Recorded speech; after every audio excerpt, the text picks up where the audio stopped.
Bonsoir Queen, bonsoir à tous les téléspectateurs, je dirais, à tous ceux qui suivent cette vidéo en ligne et qui vont suivre plus tard. Je vous salue tous. Qui est Komi Afiti? Parlez-nous de votre parcours. Oui, d'abord, merci pour l'opportunité. Je crois que c'est ma deuxième ou ma troisième fois en intervenant sur Radio-Télévision de Niba. Mais pour ceux qui n'ont pas vu les vidéos précédentes, moi, c'est Komi Afiti. Je suis africain qui vit aux États-Unis depuis 15 ans. Je suis immigrant et je suis aussi officier ingénieur dans l'armée, travaillant aujourd'hui au Pentagone.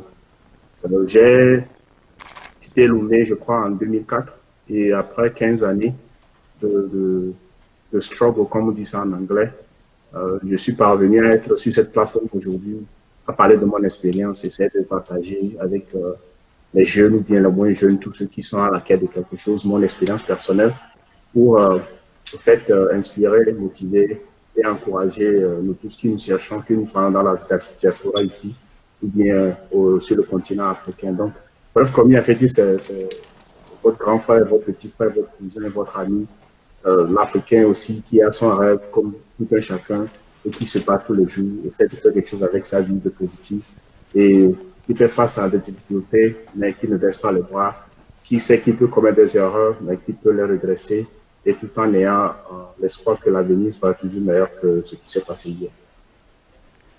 Merci. Vous êtes l'auteur de ce livre, Chasing My Dream. Pourquoi le titre Chasing My Dream? Pourquoi le choix de ce titre? Oui, le choix de ce livre est simple. En français, c'est à la poursuite de mon rêve. Et tout le monde a un rêve. Et en tant qu'être humain, nous tous, nous avons ce désir, cette sensation de faire quelque chose. Donc, nous, depuis notre enfance, nous avons cette envie, cette ambition de faire quelque chose. Nous rêvons de quelque chose. Donc, Jesse Madrid, en fait, j'ai essayé de capter le désir de tout un chacun de devenir quelque chose, de faire quelque chose de sa vie. Donc, bref, le titre, c'est tout juste pour exprimer ce sentiment que nous avons tous général en nous, ce désir, ce rêve de faire quelque chose. Et moi, le mien, c'est à la poursuite de mon rêve. Et je sais que je ne suis pas le seul à poursuivre mes rêves. Et tout le monde que j'ai déjà rencontré m'en a parlé de son rêve, de ce qu'il veut faire. Donc, bref, Jesse Madrid, c'est ça, quoi. Ok, donc vous poursuivez votre rêve. Merci. Le livre, il faut rappeler que produit en français et en anglais et qu'il est disponible sur Amazon. Merci.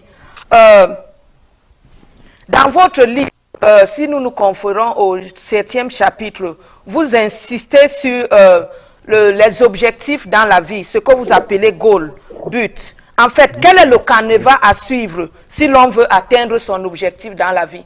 Quel est le canevas classique d'après Komi? Oui, je crois que le canevas classique, c'est d'abord d'avoir un désir. Et nous ne pouvons pas seulement avoir ce désir pendant un bref moment de notre vie et puis abandonner. Donc, pour vraiment atteindre ces objectifs, il faut d'abord avoir les objectifs. Des fois, nous avons des objectifs qui sont tellement vagues que nous ne pourrons jamais les atteindre, quoi. Donc, tout le monde dit, je veux être riche. Mais si on vous demande combien d'argent vous avez besoin pour être riche, on ne sait pas. Tout le monde dit, je veux être ceci, je veux être heureux. Si on vous dit, qu'est-ce qui définit la définition d'être heureux, on ne sait pas. Donc, avoir un objectif, c'est au fait s'étudier soi-même, se poser des questions telles que, qui suis-je? Pourquoi je suis sur Terre? Quel est l'objectif de ma vie? Pourquoi je suis là? Donc, nous tous, si nous croyons en Dieu, nous tous, nous avons nous sommes nés et de là, nous savons que Dieu a un plan pour nous. Bon, c'est bon, Dieu l'a sur toi, mais nous-mêmes, qu'est-ce que nous voulons faire de nos vies? Des fois, les circonstances de la vie nous poussent dans des directions que nous ne voulons pas. Mais dans tout cela, en tant qu'être humain, nous avons le devoir de définir nos objectifs dans la vie et de contribuer à quelque chose. Donc, pour atteindre ces objectifs, le premier pas pour moi, c'est d'abord les avoir, les concevoir et avoir le désir de les atteindre. Parce que si nous définissons un objectif, bien nous avons une idée en tête de ce que nous voulons faire, il faut que nous soyons sincères que ça ne va pas être facile et que nous devons nous armer d'éducation, de patience, des essais, des échecs et comment on fait face à l'adversité, tout ça pour pouvoir arriver à ces objectifs. Donc, tout le monde peut avoir des objectifs différents. C'est ce qui fait de nous être humains. Nous sommes uniques. Moi, peut-être mon rêve, c'est de faire quelque chose d'autre. Quelqu'un, quelque part, a un autre rêve. Donc, d'abord, il faut définir cet objectif. Je donne mon propre exemple. Moi, en grandissant, j'ai capté cette fièvre de venir aux États-Unis, peut-être en classe de troisième. Mais de là, mon objectif était devenu de venir aux États-Unis, faire quelque chose avec ma vie. Et j'ai poursuivi sans cesse cet objectif, malgré que j'ai eu plusieurs échecs, mais je l'ai poursuivi. Aujourd'hui, je me retrouve vraiment que j'ai pu accomplir ce que je me suis dit peut-être en 1996-97. Vous voyez que ça fait très longtemps. Donc, c'est de ça que je pourrais dire que tout le monde doit avoir un objectif. C'est inné en nous, en tant qu'être humain. Nous ne pouvons pas vivre une vie sans objectif. Nous ne pouvons pas seulement nous lever, manger et retourner au lit. Nous devons faire quelque chose de nos vies. C'est de là que moi je pense que avoir un objectif, et c'est d'abord d'avoir le désir de commencer quelque chose et aller vers ça et dédier toute sa vie à accomplir ça. Merci.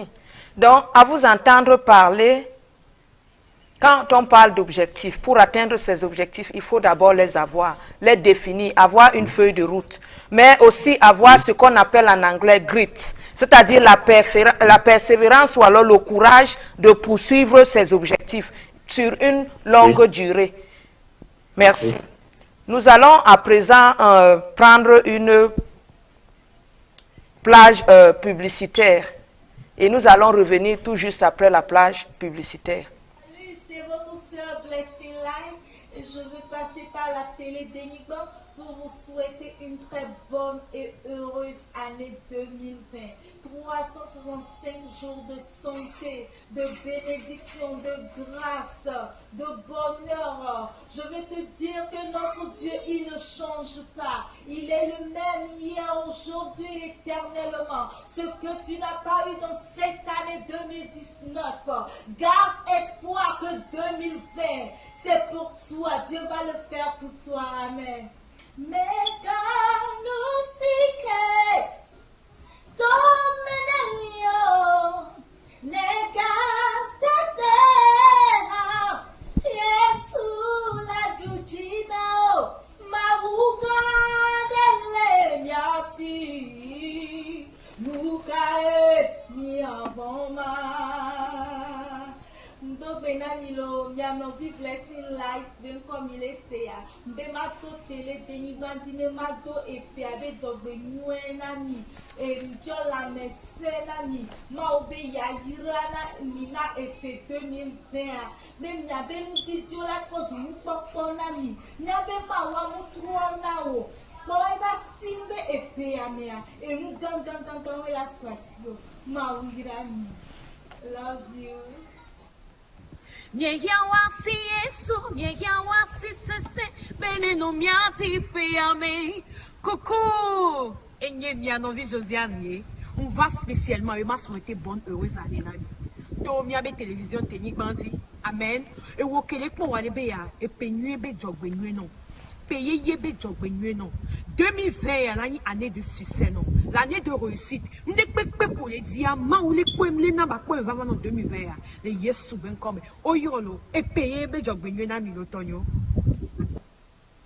C'est votre soeur Blessing Line et je veux passer par la télé d'Enigma pour vous souhaiter une très bonne et heureuse année 2020. 365 jours de santé, de bénédiction, de grâce, de bonheur. Je veux te dire que notre Dieu, il ne change pas. Il est le même hier, aujourd'hui, éternellement. Ce que tu n'as pas eu dans cette année 2019, garde espoir que 2020, c'est pour toi. Dieu va le faire pour toi. Amen.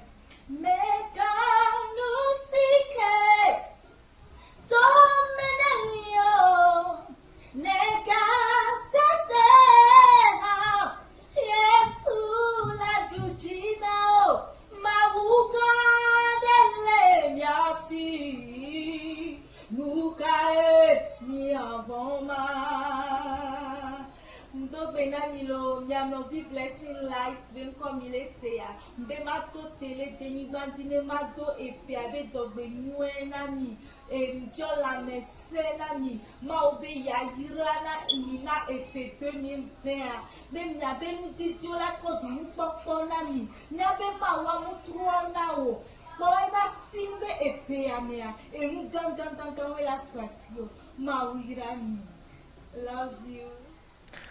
Nous sommes de retour sur ce plateau. Nous rappelons que notre invité de ce soir, c'est Komi Afiti, et que le thème, c'est un Africain, une histoire. Une fois de plus, bonsoir, Monsieur Komi. Quel est le secret? Oui. Merci. Quel est le secret?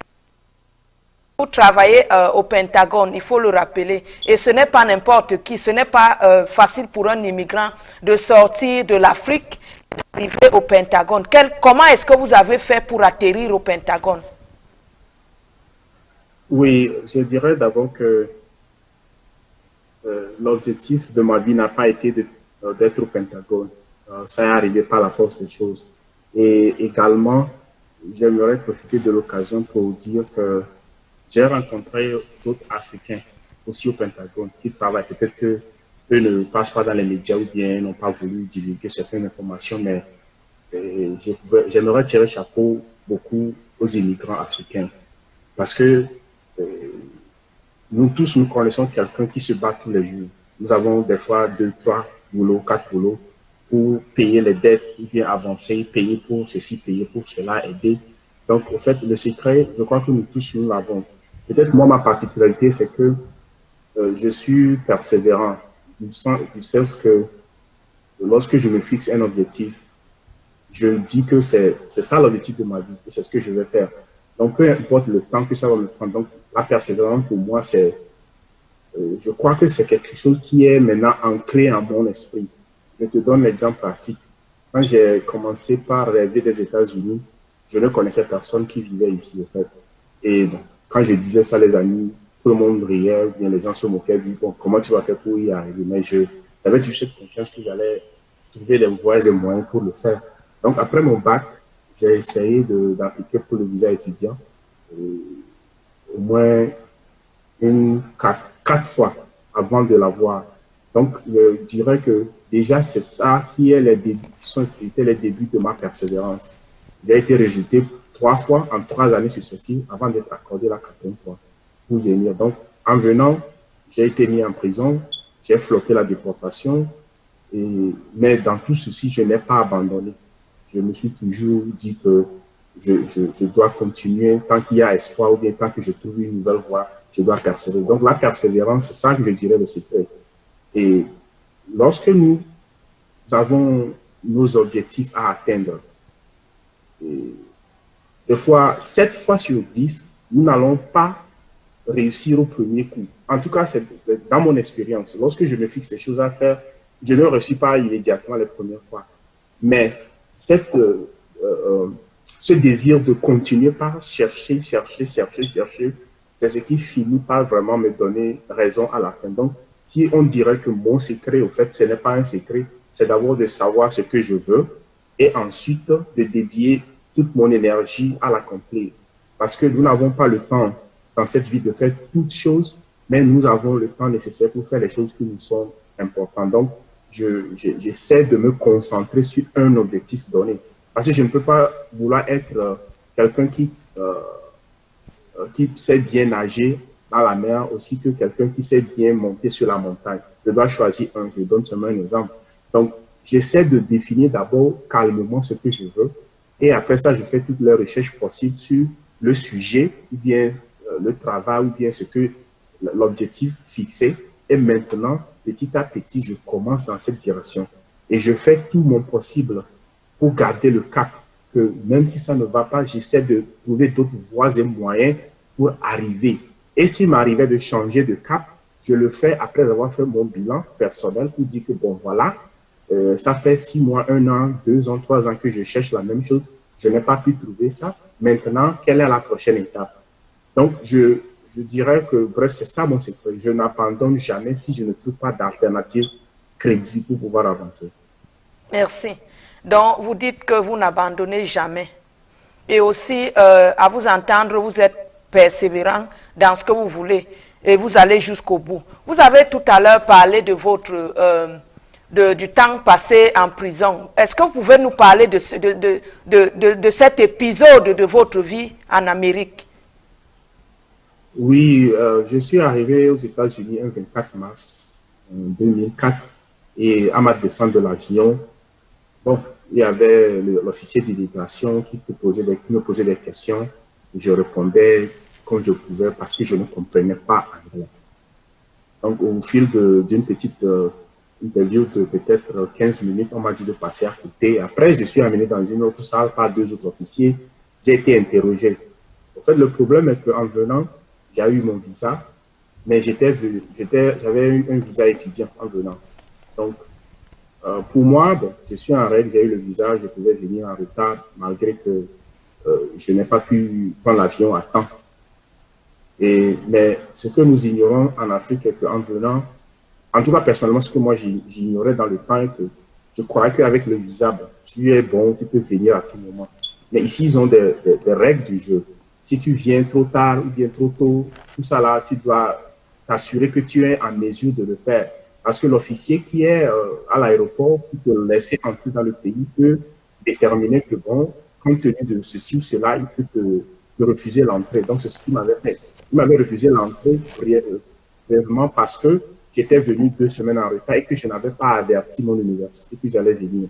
Et lors de la première interview, l'officier me disait que j'ai dit oui, que j'avais notifié mon école, alors que ils ont vérifié, l'école a dit que bon, ils savaient que j'ai eu le visa, mais qu'ils ne savaient pas quand j'allais arriver. Donc, c'était un peu près compréhension. Donc, c'est ce qui m'a fait amener en prison. Donc, j'ai passé 4 mois en prison et j'avais le choix entre être déporté ou bien attendre pour voir le juge. Et après, il m'avait pris un interprète qui m'a expliqué un peu les choses. Et bon, je n'avais rien fait de mal parce que j'avais un visa qui était valable, j'allais dans une école. Mais c'est que ce problème de retard avec une compréhension de l'anglais, c'est ce qui a fait que j'ai été arrêté. L'officier a dit dans dans l'échange contre moi que je lui ai menti et que bon, je ne venais pas pour aller à l'école. Donc, j'ai dit non, je n'ai pas menti. Je venais bon, pour aller à l'école. Donc, j'ai voulu voir le juge. Donc, j'ai passé 4 mois en attendant de voir le juge et la procédure a commencé. Donc, bon, quand tu rentres en ordre et que tu es dans la procédure judiciaire, bon, tu peux chercher un avocat et tout ça. Donc, j'avais trouvé un avocat nigérien qui m'a aidé à m'en sortir avec le tas de papiers que nous avons fait. Mais brièvement, l'épisode là, vraiment, j'étais là, c'est parce que, bon, ceux qui croient en Dieu diront c'est le destin ou bien c'est la malchance. Non, moi, j'ai cru que c'était une étape nécessaire que je devais passer. Parce que d'abord, en venant aux États-Unis, j'avais des idées un peu vagues. Mais c'est pendant ces 4 mois en prison que vraiment l'idée de faire quelque chose de plus avec ma vie aux États-Unis s'est affermie. Ma conviction en ma capacité de prier positivement, comme je dirais, c'est-à-dire avoir une idée fixe sur ce que je vais faire et laisser toutes autres choses de côté et me concentrer uniquement sur ça. En fait, j'ai pu établir, je dirais, mon plan de vie, ma feuille de route en prison. Je me suis fixé l'objectif que je devais atteindre quand je vais sortir et tout ça. Ça fait que j'ai pris confiance plus en moi. Je me suis dit que bon, si je pourrais me débrouiller et sortir d'ici par la grâce de Dieu, il n'y a vraiment rien qui pouvait m'arrêter. Donc cet épisode de ma vie, c'est des fois quand j'y veux y penser, comme c'est de la douleur, rapidement je me souviens que non. Au fait, étant emprisonné m'a permis de voir un peu plus clair et de comprendre certaines choses et de savoir que bon, des fois, nous jouons un peu de rôle dans notre propre destinée. Parce qu'on m'avait offert de partir, d'être déporté. Mais j'ai dit non, je vais rester et je vais aller voir le juge. Bref, l'épisode de prison, pour moi, aux États-Unis, m'a permis d'ouvrir les yeux, de me former, de galvaniser ma foi à mes convictions, que vraiment, Dieu nous a créés, il est notre autorité suprême, mais aussi il nous a dotés de capacité de faire des choses. Merci beaucoup. Vous entendre parler, la prison a été un mal pour un bien. C'est-à-dire, ça vous a permis de faire un récapitulatif, ça vous a permis de réfléchir sur vos objectifs, sur votre avenir et sur le reste. Maintenant, oui. Quel conseil pouvez-vous donner à la jeunesse africaine qui nous regarde aujourd'hui à travers le monde, et même ceux qui sont ici en Occident? Quand nous parlons du monde, c'est un peu partout. Quel conseil, en tant que quelqu'un, un aîné qui a réussi, quel conseil pouvez-vous leur donner? Parce que tous rêvent de venir ici, tous rêvent de réussir comme vous, mais quel conseil? Oui, je dirais que d'abord, le premier conseil est que nous tous, nous devons avoir un objectif de vie en grandissant. Bon, ce conseil, je vais mettre ça en deux catégories. D'abord, tous ceux qui sont dans la diaspora, ceux qui ont déjà quitté le continent, qui sont ici. Il faut que nous revisitons plusieurs fois les raisons pour lesquelles nous sommes partis. Parce que c'est facile de se perdre aux États-Unis, bien en Europe, dans beaucoup de choses. Mais si nous gardons nos idées sur les objectifs pour lesquels nous sommes partis, on peut s'en sortir. Maintenant, pour les gens qui sont restés en Afrique, je sais que la situation politique, économique en Afrique n'est pas la même aux États-Unis. Donc, ce qui donne beaucoup d'handicap aux gens qui sont restés en Afrique et que des fois, tout le monde, les jeunes en Afrique veulent tous partir. Bon, moi, je ne vais pas me dire ici que je déconseille à tout le monde de voyager, mais je dis, si vous voulez voyager, faites-le par des moyens légaux, je dirais, d'immigrer légalement pour ne pas tomber dans les pièges du désert ou bien de la mer. Mais si vous voyagez, apprenez quelque chose, allez le plus loin possible, mais souvenez-vous toujours de là où vous venez, de votre communauté, et de penser à faire quelque chose. Raison pour laquelle moi je partage ma vie aujourd'hui, c'est pour pouvoir inspirer tout un chacun. Moi, quand j'étais parti la dernière fois en Afrique, j'ai vu des jeunes avec qui j'ai grandi, qui s'en sortent bien au Togo et qui font des choses que, bon, moi-même aux États-Unis, je ne fais pas encore. Et j'ai vu des gens qui n'ont pas le désir de voyager, mais qui ont pu trouver l'entrepreneuriat, certaines choses qui font bien au pays, qui réussissent. Donc, réussir, d'abord, c'est personnel. Réussir n'est pas synonyme d'argent, forcément. Réussir, c'est d'avoir un objectif de sa vie et de pouvoir atteindre cet objectif. Donc, c'est là où moi, je définis un peu la réussite différemment aux autres qui pensent que la réussite, c'est d'avoir beaucoup d'argent, beaucoup de millions. Ça peut venir, mais ce n'est pas pour moi l'objectif principal. Donc, si tout jeune qui m'écoute aujourd'hui, je ne sais pas quel est ton talent, je ne sais pas quel est ton objectif, je ne sais pas quel est le but de ta vie. C'est d'abord à toi de te procurer ces choses-là. Parce que tes parents, ils t'ont mis au monde, tant bien que mal, ils t'ont pu supporter ou pas, et tant que tu deviens adulte, tu es responsable de ta vie. Ce n'est pas la faute de quelqu'un, ce n'est pas la responsabilité de quelqu'un d'autre. D'abord, il faut accepter la responsabilité personnelle, que nous sommes responsables de nos vies après Dieu. Ce n'est pas forcément nos parents, ce n'est pas forcément les gouvernants, ce n'est pas forcément les choses. Nous devons accepter la responsabilité personnelle d'abord. Bon, de là, il y aura d'autres facteurs qui vont rentrer en jeu pour nous aider à atteindre nos objectifs. Donc, pour les jeunes, réussir aujourd'hui, d'abord, il faut la définir. Qu'est-ce que tu veux faire? Qui tu veux être? Si tu regardes autour de toi, je suis sûr que tu verras les gens qui ont déjà fait ce que tu veux faire. Donc, on peut réussir dans plusieurs domaines. Les gens peuvent être enseignants et réussir dans leur carrière d'enseignement. Les gens peuvent être commerçants et peuvent réussir. Les gens peuvent être ingénieurs, docteurs, avocats, entrepreneurs. Et il y a des milliers d'options pour choisir aujourd'hui pour réussir. Mon conseil aussi est que ne soyons pas limités uniquement du fait que moi j'ai fait la série A4 ou bien moi j'ai fait la série D, qu'il y a des choses que je ne peux pas faire. Nous devons nous débarrasser de ces mentalités parce que moi je vous dirais que ma première licence je l'ai fait en relations internationales. Mais aujourd'hui je suis dans les systèmes de base de données en tant qu'ingénieur. Donc ça fait que j'ai eu cette flexibilité d'esprit avec laquelle j'évolue. Je me dis que si c'est à apprendre, je peux l'apprendre. Si ça va prendre du temps, je vais être patient pour pouvoir le faire. Donc, essayons d'avoir l'esprit ouvert. Définissons notre réussite, pas selon ce que nous voyons dans les films, comme les grosses voitures, les belles maisons, les millions en banque, mais qu'est-ce que nous voulons que notre vie représente et qu'est-ce que nous voulons faire avec cette vie. Et de là, nous travaillons acharnement pour atteindre cet objectif. Donc, pour les jeunes qui sont restés sur le continent, si c'est que tu veux voyager, il faut le faire légalement pour ne pas perdre ta vie, je dirais. Et si tu décides de rester au pays, alors je t'encourage dans ton entrepreneuriat ou bien dans tout ce que tu fais. J'ai lu quelque part que le secret de la richesse, c'est d'avoir un produit, un objet ou bien un service que tu peux vendre ou bien partager avec beaucoup de nombre de gens. Parce qu'en fait, si tu penses à ça, l'argent que nous voulons aujourd'hui se trouve dans les mains des autres personnes. C'est à nous de trouver un service pour rendre à ces personnes-là, pour que ces personnes-là dirigent leurs ressources financières vers nous. Donc, avec cet esprit, l'Afrique est à construire. Et pour les jeunes qui sont sur le continent, ils sont devant des opportunités énormes. Et je suis conscient que des fois, la situation politique et économique de notre pays ne permet pas de réussir dans l'entrepreneuriat. Mais j'encourage ceux qui entreprennent de persévérer. Et pour ceux qui sont déjà dans la diaspora, il faut que nous gardons en tête la raison pour laquelle nous sommes partis. Et quand nous venons ici, il y a plein de distractions, surtout aux États-Unis. Hein? Il y a plein de choses que nous égarer. Et tant que nous sommes concentrés sur ce que nous voulons faire, je suis conscient que nous pouvons réussir nos vies. Merci. Merci beaucoup. Nous allons à présent prendre une plage musicale avec les X Malaya et le titre Tombé. Bonjour, je suis Rachel Amedi, artiste togolaise de la chanson gospel et je réside au Luxembourg.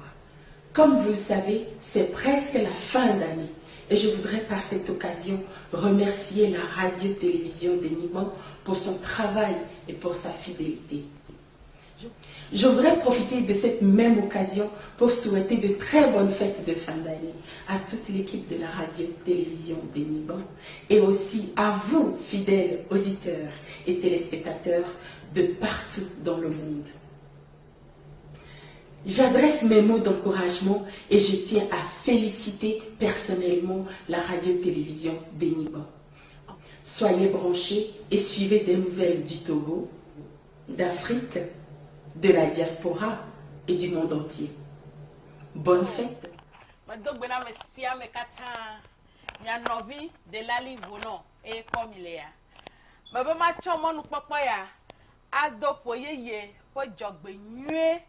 Na mikata to radio télévision denyi gbanji ye maga tomon popo ya gado efe ye fo jogbenue na radio denyi gbaba kameti o keke ameiko no na toji no radio télévision denyi gba sema me do fo ye fo jogbenue na mikata agbosi ko me vunami le efe hohwa moa efe ye ke me miadia ya yira kwa gbo na vuna mikata le Yesu Kristo fon come. Amen.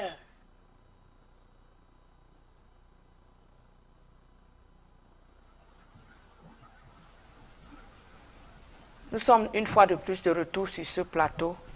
Nous allons vous rappeler que le titre d'aujourd'hui c'est Un Africain, une histoire et que notre invité c'est Komi Afiti.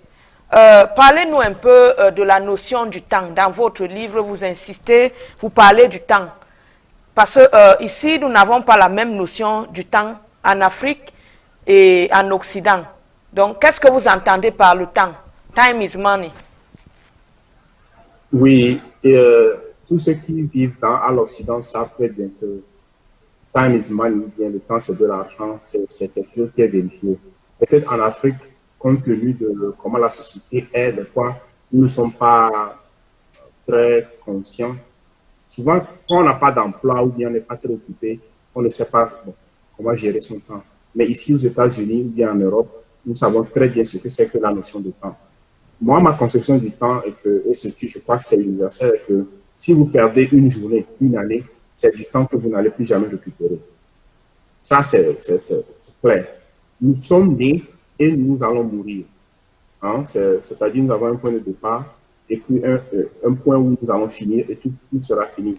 Bon, nous connaissons bien le point où nous étions nés, la date de naissance, mais le jour où nous allons partir, nous ne savons pas encore. Donc, c'est connu seulement à Dieu. Maintenant, le temps qui est entre les deux dates-là, c'est ça qui, en fait, Dieu nous accorde de faire. Donc, si nous avons ce temps-là qui nous est donné, souvent, il nous prend 18 à 20 ans pour finir les études jusqu'au lycée. Et après ça, nous avons d'autres choses à faire. Mais si nous voulons réussir nos vies, il faut que rapidement nous nous saisissons du fait que le temps que nous perdons, on ne peut plus remplacer le temps là. Donc, nous devons être en mesure d'exploiter le temps que nous avons efficacement. Par exemple, si tu sais que tu vis aux États-Unis et que tu veux peut-être finir tes études, mais tu travailles et tu as encore aussi de la famille, tu ne peux pas te permettre de rentrer après le travail et de regarder Netflix à longueur de soirée. Tant que tu sais que tu veux finir tes études, tu vas dédier le temps là, au lieu de regarder Netflix à longueur de journée, tu vas dédier le temps là pour pouvoir étudier et éventuellement finir tes études. Si tu sais que tu manques de moyens financiers aux États-Unis et que tu as un seul travail, par exemple, après le premier boulot, quand tu rentres et que tu ne fais rien avec ton temps, au lieu de regarder des choses sur Facebook ou bien YouTube qui ne vont rien t'apporter, tu peux utiliser le temps là pour faire quelque chose d'autre. Donc, c'est cette notion de temps que nous devons acquérir et savoir que comment nous passons chaque jour compte dans la réalisation de nos rêves. Le temps et fixer les objectifs et les réaliser sont liés. Ils sont liés. Tu ne peux pas les séparer. Donc, nous devons utiliser notre temps efficacement. Et il y a des adultes qui, par la faute des choses, ils ont laissé l'école. Ils n'ont pas pu finir l'école. Mais après, ils aimeraient bien repartir et faire quelque chose d'autre avec l'éducation qu'ils vont acquérir. Si tu ne peux pas gérer ton temps, je ne pense pas que c'est possible de pouvoir atteindre cet objectif-là. Donc, ceci est valable pour les jeunes personnes, les vieux, tout le monde, nous tous. Nous avons besoin d'être conscients du temps pour pouvoir bien gérer ça et pour tirer bénéfice efficacement de notre temps sur Terre. Nous n'aurons pas l'éternité pour vivre ici, pour faire tout ce que nous voulons, parce que ça ne nous appartient pas. Mais tant que nous sommes conscients de ce que nous voulons faire, essayons de voir étape par étape comment nous passons nos journées, nos heures, nos mois, nos années. Comme ça va nous aider à voir si nous avançons dans la direction de nos rêves.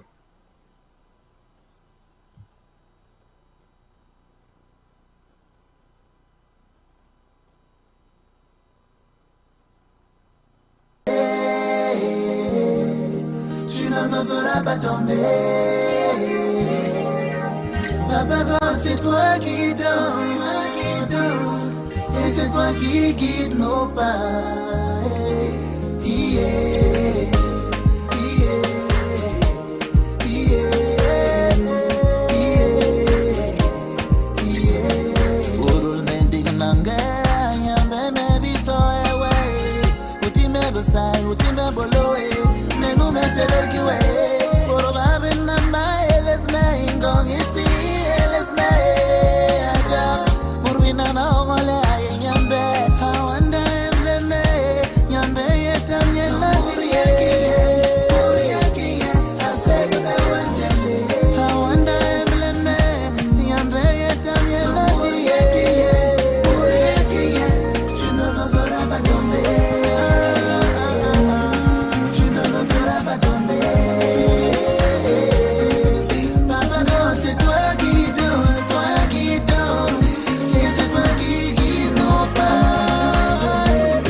Tu ne me feras pas tomber.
amis, c'est Monsieur Diagou. Je voudrais passer par ce canal pour vous dire sincèrement merci pour cette année à travers la radio d'Enigma. Et ça a été vraiment un succès de nous écouter de par le monde entier. Et pour cette année, je vous dis merci et je vous encourage à mieux travailler. Et je vous encourage à que votre vie soit changeante. Et je vous encourage à mieux orienter votre futur vers une nouvelle perfection et que cette année vous porte beaucoup de chance, beaucoup de grâce et beaucoup de travail surtout, car c'est le travail qui libère l'homme. Donc, je vous dis merci. Restez branchés à la radio-télévision d'Enigma pour toutes votre nouvelles que vous allez voir à la diaspora. Toutes les informations que vous voulez savoir sur la société Diagua, ça a été un plaisir. Et vous aurez des nouvelles, des diversités et d'autres choses qui seront là encore cette année. Donc, un sincère merci et gardez toujours votre fidélité à la radio-télévision d'Enigma. Merci. Bye bye. Nous sommes une fois de plus de retour sur ce plateau. Nous allons parler finances. Monsieur Komi, comment gérer ses finances? Dans votre livre, vous parlez des finances au chapitre 11. Comment gérer ses finances pour sortir ou alors pour éviter le cycle infernal de la pauvreté et des dettes aux États-Unis? Oui, comme tu viens de préciser ça bien, ici, là, je cadre ça uniquement pour les gens qui vivent aux États-Unis et peut-être en Europe, parce que les deux peuvent avoir le même système. Et en Afrique, dans nos pays, nous n'avons pas encore ce système qu'ils ont ici. Donc, ici, c'est l'accès facile au crédit, que nous appelons d'habitude le crédit card, peut devenir vraiment là où nous allons tout perdre. Donc, moi, la façon dont je pense que nous pouvons gérer, ou bien je gère personnellement mes finances, c'est de savoir me limiter. Hein, c'est-à-dire qu'il y a certaines choses que je sais que je n'ai pas les moyens de le payer pour le moment et que je dois attendre un peu. C'est-à-dire les dépenses de plaisir que nous pouvons éliminer. Et c'est facile ici que quand que tu viens, qu'après deux années, quand tu rentres dans le système, il t'envoie les offres de cartes de crédit qu'il faut dépenser. Donc, moi, je ne déconseille pas totalement d'utiliser des cartes de crédit parce que c'est un pays qui fonctionne sur le crédit. Il faut construire ça comme ça te permettra que quand tu vas acheter une maison, tu vas acheter une voiture, tout ça là, ils vont vérifier le crédit score. Donc, pour ne pas sombrer dans ça, il faut gérer ça intelligemment. Je sais que c'est facile à dire, vu que nous avons tellement de choses à faire. Mais il faut que nous nous rendons compte que avant qu'on arrive aux États-Unis ici, moi personnellement, je n'avais pas accès au crédit, je n'avais pas accès à l'argent qui n'était pas la mienne pour utiliser. Donc, j'essaie d'appliquer un peu cette théorie où je me définis d'abord quelles sont les grandes choses que je vais acheter, que j'ai vraiment besoin. Donc, après ça, j'essaie de faire un budget et je ne vis pas le budget. Je sais que c'est difficile, mais il faut que, si nous sommes obligés à utiliser la carte de crédit, il faut que nous ayons au moins en tête comment nous allons repayer ça. De là, je profite pour dire que si vous avez un seul boulot aux États-Unis et que vous avez le reste du temps libre et vous ne faites rien, je vous dis que vous perdez du temps et que vous devez utiliser le temps là pour acquérir d'autres sources de revenus. Ici, par exemple, les gens ont un boulot et ils ont une voiture qui est en bon état, mais ils rentrent à la maison après le travail. Je dis que tu peux faire Uber à cause de ça. Parce que ici, les dépenses sont énormes. De la maison, de la voiture, de payer tout ça, et puis envoyer l'argent en Afrique. Vraiment, c'est énorme. Je suis conscient de ça. Mais nous devons toujours nous forcer de vivre dans nos limites et ne pas dépenser tout l'argent que nous n'avons pas. Et si même si on est obligé à dépenser, il faut que nous ayons un plan pour pouvoir repayer ces dettes-là. Merci. Et vous parlez même, vous allez jusqu'à parler de 10%, qu'il faudrait qu'on épargne 10% de notre revenu à chaque fois que nous devons dépenser.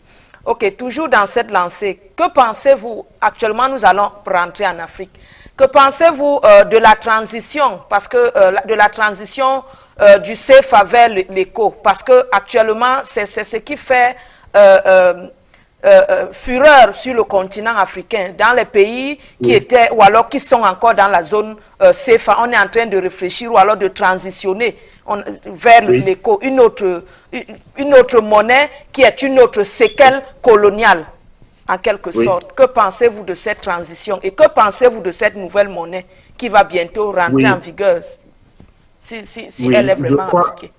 Je crois que les experts financiers sur le continent sont en train d'analyser vraiment les contours de cette nouvelle monnaie qui s'appelle l'ECO. Selon ce que moi aussi j'ai lu, je suis sûr que beaucoup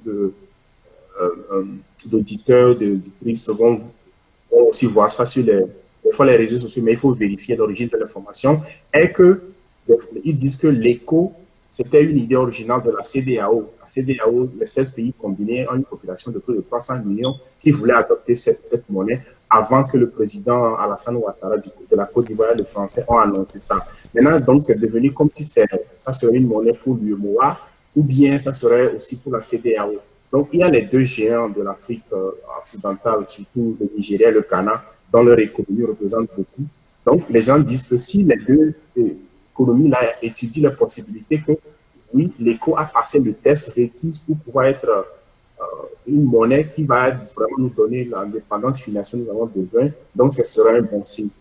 Et je ne veux pas m'ériger en expert financier ou bien dans la monnaie, mais je sais qu'il y a des gens qui vraiment étudient cette monnaie pour voir si vraiment c'est indépendant de la France, parce que c'était les revendications du CFA, que ça ne devait plus être lié au trésor français et que la monnaie devait être produite en Afrique, imprimée en Afrique, ce qui n'était pas le cas pour le CFA. Donc, je fais confiance à ces experts économistes africains, surtout des pays dont les économies représentent beaucoup pour le continent, que si eux, ils voient vraiment que l'ECO là peut nous donner une indépendance financière vis-à-vis de la France, je crois que c'est un bon pas. Et je crois que le débat actuellement est vif et nous voyons comment, que ce soit les experts de l'économie nigérienne, du Ghanéen, sont en train d'analyser ce que les autres pays de l'UEMOA sont en train de proposer pour voir si cette monnaie va nous rendre finalement indépendants financièrement de la France.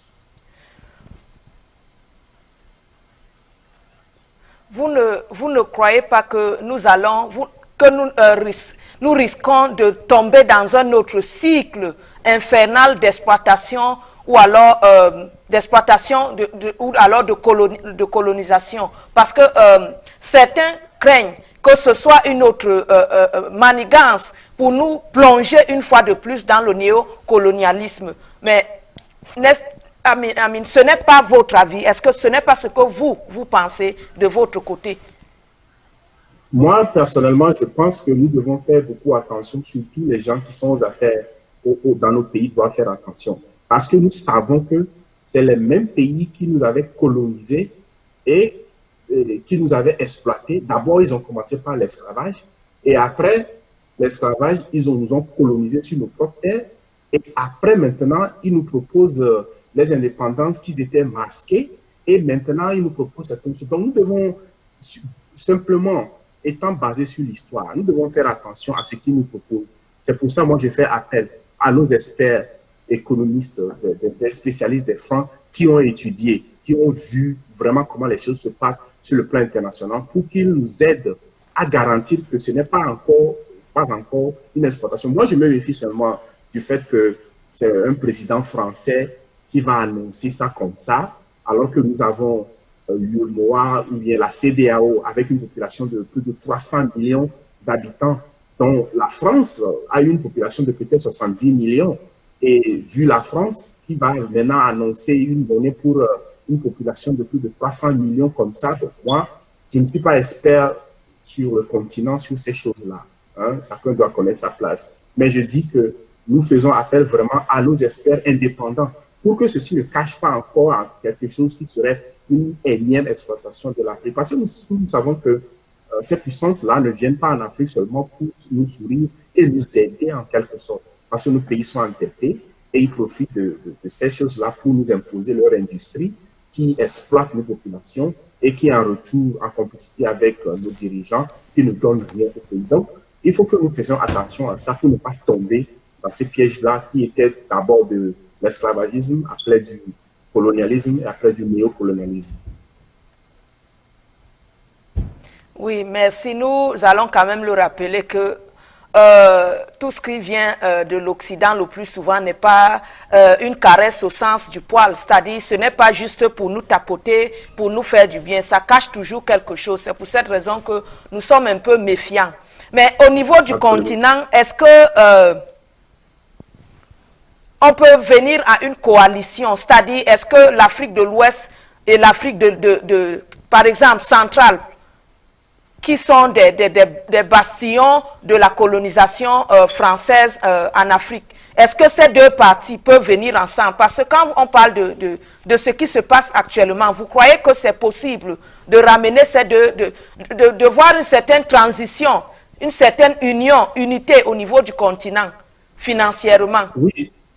Oui, je pense que c'est au fait ce plan que beaucoup de panafricains avaient depuis la nuit des temps, c'est-à-dire l'intégration. D'abord, donc, c'est pour ça que si on réussit à faire cette intégration financière en Afrique de l'Ouest, qui a plus de 300 millions d'habitants, je crois que ça donnerait le signe que l'Afrique australe va s'unir, l'Afrique centrale va s'unir et l'Afrique du Sud va s'unir et progressivement, cette intégration va se passer.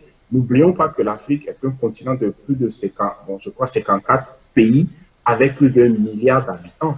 Donc, nous avons que progressivement, si nous pouvons unir le bloc à l'ouest, déjà la population de l'Afrique de l'Ouest a une population qui est déjà supérieure à la population des États-Unis, plus de 300 millions d'habitants. Et si nous pouvons intégrer le bloc de centre et de l'Est progressivement, et je pense que déjà, par exemple, le bloc de l'Est, l'Éthiopie seule a une population de 90 millions d'habitants, combiné avec le Kenya, la Tanzanie, tout ça là, c'est beaucoup de personnes et c'est des grosses économies. Donc, je pense que le premier test, c'est de voir les blocs régionaux s'entendre sur quelque chose et progressivement émerger maintenant les blocs. Donc, étant donné que l'Afrique a été divisée et continue d'être divisée si nous ne nous méfions pas, le premier test, c'est de pouvoir passer ce test d'unification monétaire de l'Afrique de l'Ouest et progressivement aller vers les autres blocs. Merci. Nous allons maintenant aller vers la fin de cette émission. Nous allons la clôturer en rappelant à ceux qui viennent tout juste de nous rejoindre que le thème d'aujourd'hui, c'est un Africain, une histoire, et que notre invité, c'est Komi Afitse. Il est écrivain, il est officier de l'armée américaine. Et que nous avons, Monsieur Komi, quel est votre mot de la fin? Vous avez un mot pour la fin? Oui, mon mot de fin, c'est que aujourd'hui, je vois que l'Afrique est dynamique et nous avons des gens qui sont capables de faire des choses. Ce n'est plus comme dans le temps où on disait que à l'indépendance du Congo, il n'y avait que peut-être une poignée de gens qui étaient diplômés et qui connaissaient comment gérer le gouvernement dans les années 60. Aujourd'hui, nous voyons que les Africains sont parmi les gens les plus éduqués. Hein. Les Africains sont des gens qui innovent, qui développent. Et j'aimerais encourager les jeunes, que nous soyons aux États-Unis ou en Afrique, de savoir que l'avenir se tourne vers l'Afrique. Et nous voyons ça parce que ici aux États-Unis, nous voyons tout ce que les routes sont construites, les hôpitaux sont là. En Europe, il y a presque tout. Mais en Afrique, c'est maintenant que nous faisons les choses. Donc, pour les jeunes qui vont écouter ceci après, c'est un message d'espoir au fait que je veux lancer. Que tu décides d'être sur le continent et trouve ta place. Choisis un rêve, choisis quelque chose. Vois dans quel domaine toi aussi tu peux faire une différence. Vois quel problème à ton niveau tu peux résoudre, malgré que les difficultés sont là. Si tu es dans la diaspora, hein, je t'encourage parce que ce n'est pas facile de quitter ta terre et venir ici et s'établir une vie. Mais après, si tu te sens dans l'objectif de faire quelque chose, n'oublie pas d'où nous venons. Ceux qui décident de faire leur vie ici aussi et faire beaucoup de choses ici, je vous encourage à partager vos expériences avec vos frères et vos sœurs qui sont restés derrière ou qui sont même dans la diaspora, qui cherchent des conseils. Partageons le maximum possible de connaissances. Parce que si moi j'ai fait quelque chose aujourd'hui que j'ai réussi, ce n'est plus que je dois laisser mon voisin, mon ami, passer par les mêmes choses pour pouvoir arriver à mon niveau. C'est à moi maintenant de passer ce que j'ai appris pour que la personne puisse aussi avancer rapidement. Donc, le futur nous appartient. Nous avons des gens qui sont capables dans l'entrepreneuriat, dans l'éducation, dans tous les domaines qui innovent. Et nous n'allons pas perdre espoir. Nous allons aussi marquer notre génération. Soyez courageux, soyez audacieux et surtout, aller à la poursuite de vos rêves parce que vous n'avez rien à perdre. Merci, Monsieur Komi, d'être avec nous, d'avoir partagé votre expérience.